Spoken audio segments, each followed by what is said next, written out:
అంకగణిత ప్రాబ్లంను ఈజీగా చేయడం ఎలా? చూడండి ఒకసారి ఇక్కడ 3:4 నిష్పత్తి యొక్క శాత రూపము ఎంత? చూడండి 3:4 అంటే ఏం చేయాలి దీన్ని చూడండి 3/4 ఇంటూ 100%. శాత రూపంలో రాయాలంటే ఇంటూ 100%. చూడండి దీంట్లో మనకి ఇక్కడ 4 టేబుల్ దీంట్లో 25 కాబట్టి ఎంత వచ్చింది ఇక్కడ 3 ఇంటూ 25 అంటే 75%. సో శాత రూపము అంటే పర్సంటేజ్ యొక్క రూపము 75%. కాబట్టి option D, answer is D.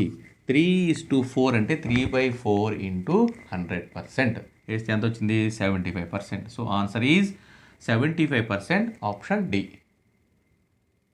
ఈ అంకగణిత ప్రాబ్లంను ఈజీగా చేయడం ఎలా?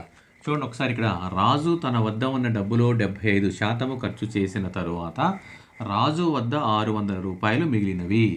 మొదట రాజు వద్ద ఉన్న డబ్బులు ఎంత? చూడండి రాజు ఖర్చు చేసింది 75% అయితే మిగులు 25%. కాబట్టి మిగిలింది ఎంత 600. అంటే చూడండి short cut method 25% is equal to 600 రూపాయలు అయితే మొదట రాజు వద్ద ఉన్న డబ్బులు అంటే 100% ఈజ్ ఈక్వల్ టు ఎంత? ఓకే షార్ట్ కట్ మెథడ్ చూడండి ఇక్కడ 100 ఇంటూ 600 డివైడెడ్ బై 25 టేబుల్ దీంట్లో 4 టైమ్స్ 2400, 2400. షార్ట్ కట్ మెథడ్ చాలా ఈజీగా ఉంటుంది. చూడండి option D. So answer is D అనమాట. ఓకేనా? 2% విద్యార్థులు గణితంలో ఆసక్తి కలిగి ఉంటే గణితంలో ఆసక్తి కలిగి ఉండని వారి సంఖ్య ఎంత అన్నాడు. చూడండి గణితంలో ఆసక్తి కలిగిన వారి సంఖ్య 72%. ఆసక్తి లేని వారి సంఖ్య అంటే 28%. షార్ట్ కట్ మెథడ్ ఏంది? మొత్తం విద్యార్థులు మొత్తము అంటే 100% ఈజ్ ఈక్వల్ టు 25 మంది అయితే ఆసక్తి లేని వారి సంఖ్య, ఆసక్తి లేని వారి పర్సంటేజ్ 28% అనగా ఎంతమంది? ఇది వాడు అడిగింది. ఆసక్తి కలిగి ఉండని వారి సంఖ్య ఎంతమంది అన్నాడు. కాబట్టి చూడండి ఇక్కడ షార్ట్ కట్ మెథడ్ ఏంటి 28 into 25 divided by 100. 25 table into 4 times 4 7 jar.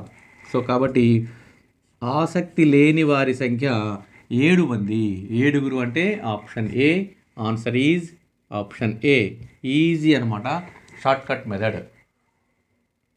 అంకగణిత 700 రూపాయల ఖరీదు గల సైకిల్పై అదనపు ఖర్చు 50 రూపాయలు అయినా 5% లాభం పొందుటకు దాని అమ్మకపు వెల ఎంత అన్నాడు.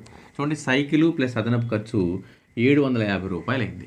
సో 100% ఈజ్ ఈక్వల్ టు 750 రూపాయలు అయితే 5% లాభం రావాలంటే 105%. ఎందుకని 100 + 5 105 అయితే ఎంత? ఇదే అమ్మకపు ధర. సో షార్ట్ కట్ మెథడ్ ఏంటి 105 105 ఇంటూ 750 డివైడెడ్ బై 100. సో ఇక్కడ మనకి క్యాన్సిల్ అవ్వదు కాబట్టి ఈ మొత్తం ఇంటూ చేసేసుకుంటే 78,750 డివైడెడ్ బై 100. దట్ ఈజ్ కూడా ఆన్సర్ ఏమవుద్ది ఇక్కడ ఈ 2 జీరోస్ని ఇక్కడ పాయింట్ ఇక్కడ పెట్టుకుంటే 787.50 పైసలు. 787.50 పైసలు అంటే option A. So answer is option A. అంకగణితం ప్రాబ్లంను ఈజీగా చేయడం ఎలా? చూడండి ఒకసారి ఇక్కడ 1150 రూపాయల ఖరీదు గల గడ్డి కోయు యంత్రముపై రవాణా ఖర్చు 50 రూపాయలు అయినా 5% లాభము పొందుటకు దాని అమ్మకపు వెల ఎంత అన్నాడు. చూడండి గడ్డి కోయు యంత్రమేమో 1150 రూపాయలు ప్లస్ రవాణా 50 రూపాయలు అయితే మొత్తము 1200 రూపాయలు అయింది. సో 100% ఈజ్ ఈక్వల్ 1200 అయితే 5% లాభము అంటే 105% ఈజ్ ఈక్వల్ ఎంత అని అర్థం. ఓకేనా? చూడండి షార్ట్ కట్ మెథడ్ ఏంటి 105 into 1200 divided by 100. 2 zeros cancel చేసేసుకుంటే చూడండి 12 ఇంటూ 105 ఈజ్ ఈక్వల్ టు 1260 రూపాయలు. ఓకేనా? 1260 rupees. Answer is option B. So answer is option B. ఓకేనా? ఈజీ.